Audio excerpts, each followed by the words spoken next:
Hey everyone, another chocolate day. Today's chocolate company is this one. This is another company where maybe we have to remind everybody exactly how to say the name of this company. So this company is the phonetic spelling of the first syllable of chocolate, and so you pronounce it CHO. So this company was founded in 2005 by, in Berkeley, in San Francisco originally, but in Berkeley, California, by Timothy Childs, who was a NASA contractor. He did some work on the space shuttle, and by Carl Bitong, who had been in the chocolate industry for 40 plus years. He was his specialty was in engineering of chocolate production. So they started the company together. They originally were at the San Francisco historic waterfront area when they started, and they used vintage machines from Germany. They used modern machines. It was a mix of both. They sourced their first beans from Peru, but now they get their beans from all over the world, including Ecuador, Ghana, Dominican Republic, Madagascar, but not Ivory Coast. They don't get their beans from Ivory Coast because of the issues with slavery and child labor there. So that is one place they do not buy their beans. In 2010, Timothy Childs left CHO to start a different food tech business called Treasure 8. And Treasure 8 is a food company that focuses on reducing food waste or waste products. So that's what he does now. Their chief chocolate maker is Brad Kintzer. I hope I'm saying that right. He was also worked at Scharfenberger for a while. So this company is interesting because they, in 2009, CHO started something called the TCHOSource program, which is it was sponsored by a USAID grant, and they work with farms and co-ops, farmers cooperatives, and with growers to produce a better fine flavor bean. So in 2009, they started TCHOSource, and the reason for this was because of the challenges they were having as bean to bar makers. So they discovered that basically farmers, and I'm sure you've seen these videos online by now, where you have cacao farmers or cacao workers tasting chocolate for the first time because they had no idea what anybody was doing with these cacao beans. So that was one of the problems. The farmers had never tasted the end product that is made with their beans. The other problem that they wanted to help with was that cacao farming is not a very profitable venture. It is extremely labor intensive, and most farmers just are scraping by. So they have nothing left to invest in the farm. They have nothing left to invest in the process, like fermenting and drying. So they wanted to help with that. And they also found out that farmers and co-ops had a lack of tools and just a lack of know-how on how to produce fine flavor quality cacao. So they created this TCHOSource program with the aid of a USAID grant. They partner with farmers, they partner with farming cooperatives, they partner with researchers around the globe, and they provide them training, they provide them supplies and tools, they provide them with farming best practices, so that in general, everybody benefits from this. The chocolate makers get better beans, the chocolate farmers are producing higher quality beans so that they can fetch a higher price on the open market. So there's three parts of this TCHOSource program. The first one are their flavor labs. So as far as I know, they have 10 flavor labs all over the world. And these flavor labs are basically little mini bean-to-bar chocolate factories. They cost them about $10,000 to put together, and it's so the cacao producers can, right there on their farm, use some of their beans and make their own chocolate and see how the end product is going to taste, so that they can understand how what they do with the cacao makes a difference to what happens at the end. So they have these mini flavor labs, but in conjunction with the flavor labs, they also do sensory analysis training. You can access this guide online. They have this online. It's a free PDF that anybody can take a look at. And it's a cacao sensory training, what it says. And it teaches you how to develop your palate, what notes are desirable, what notes are not desirable, just basically how to analyze flavor in cacao beans and in chocolate.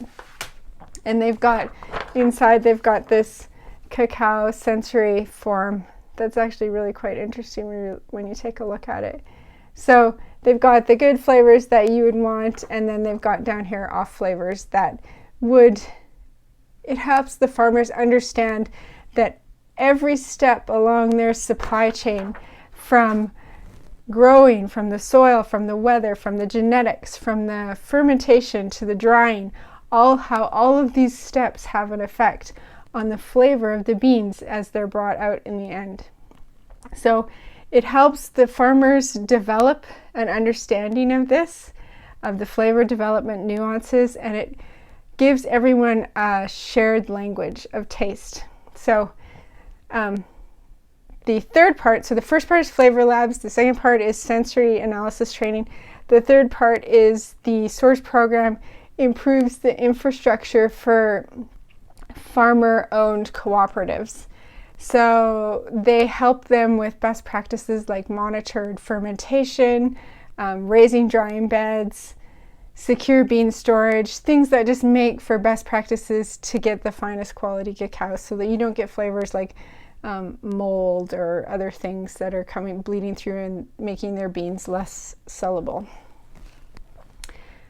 So that's the TCHO Source program, which I really, really like. And it's great for the whole craft chocolate industry in general, because when we have these farmers understanding more about how to bring out and create fine quality beans, then for us as the consumer, it ends up as being a better product. And for the farmer as well, because he is creating a better product that makes that he can get a higher price for on the market, and it improves his life as well. So I have 2 bars here. I have been debating which one I want to open and try. What do we think? Toffee sea salt or mint chip? CHO is not really known for their single origin bars. They've got lots of flavored bars.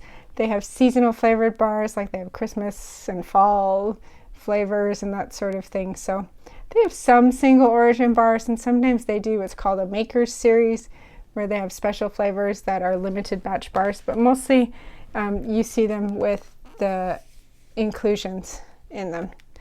So let's open one of these bars, it'll be a surprise, and see what's inside. Okay, I decided on the mint chip gelato. So this is a 62% cacao bar. We've got a few symbols on here. USDA organic. These are certifications. This is fair trade certified. Now, if you're concerned about this when eating dark chocolate or any chocolate, I need to tell you a little bit about fair trade. So, fair trade, when you buy beans on the market, there's a commodity price. And fair trade guarantees a certain percentage above that price. Usually it's not a whole lot above that price, but it is guaranteed. But in order for a farm Especially when it's a small family-run farm, it's difficult. In order for a farm to get fair trade certified, they have to do a lot of paperwork. There are fees that need to be paid. So when you have a farmer who's already living hand to mouth, it's hard to pay these fees.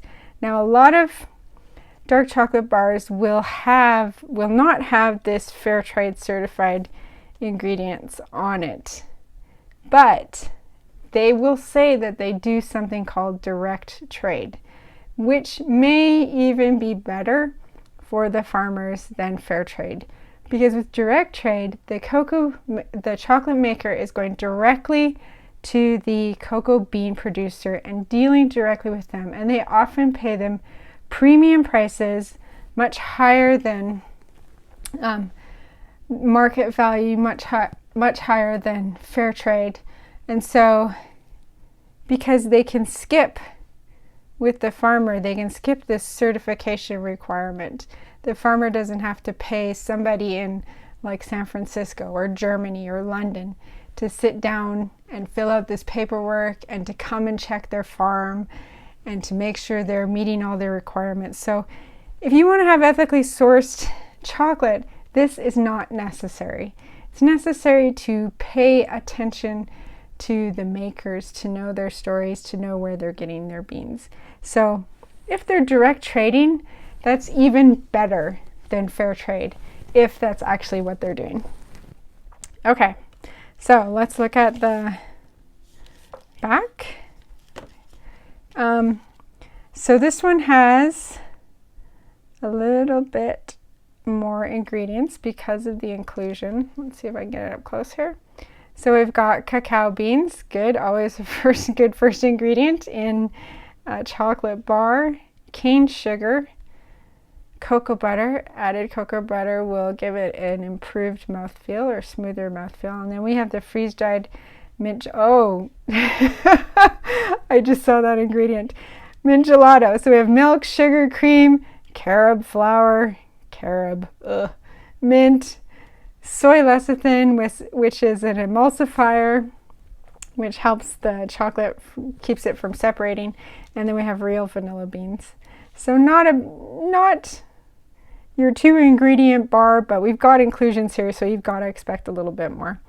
And I wouldn't say that, again, this company is known for their single origin cocoa. So let's crack this open, see what's inside. Crafted in Berkeley. Oh, there's how to say the name. Just say CHO. So if you've had one of these bars, you should know how to say it. So we've got a square bar again, like we did with some other bars. It's always fun to see what the makers are doing with their molds. Okay. It's a good looking chocolate. I'm going to take this out of the way because it's noisy.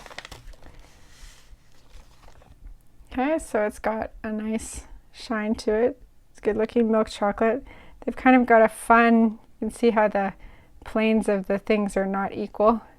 Kind of a fun mold there. It's not going to have a huge snap because it's got extra cocoa butter. So you can see the inclusions, some bubbles in there too.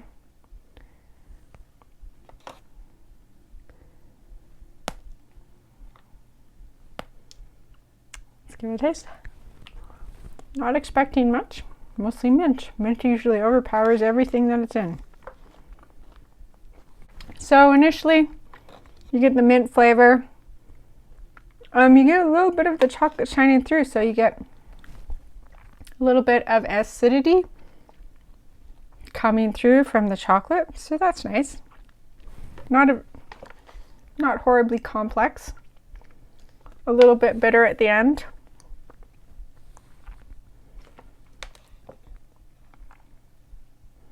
But a good aftertaste. So not a super complex bar, but fun for their inclusions. Okay. So that's the CHO Mint Gelato Chip Bar. Okay, so that is the mint chip bar, but let's talk a little bit more about the company, just so you know where it's headed. So 2009, they started their Source program. 2010, Timothy Childs left to go do his other things. 2013, two of the initial investors, Jane Metcalf and Louis Rosetto, Louis became the CEO, Jane became the president. They were actually the founders of Wired magazine, but now they're part of the TCHO, or in 2013 they were. So in 2013, Emil Capital, which was a Connecticut firm, became the majority owner.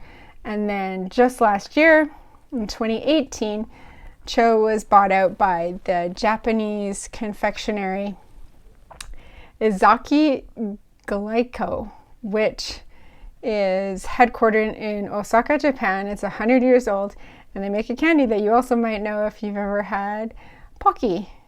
So that's who owns CHO now. So I really like this company because of what they're doing with the farmers and their Source program. They are doing really good for the whole bean to bar industry, creating higher quality beans that help not only us as the consumer get a better product, help the chocolate makers make a better product, and help the farmers have a better life. So that's why I like CHO. Next time, we'll do another bar. If you like learning about chocolate companies and chocolate bars and getting tasting notes every week, please subscribe and you'll get a new one every Thursday. Thanks.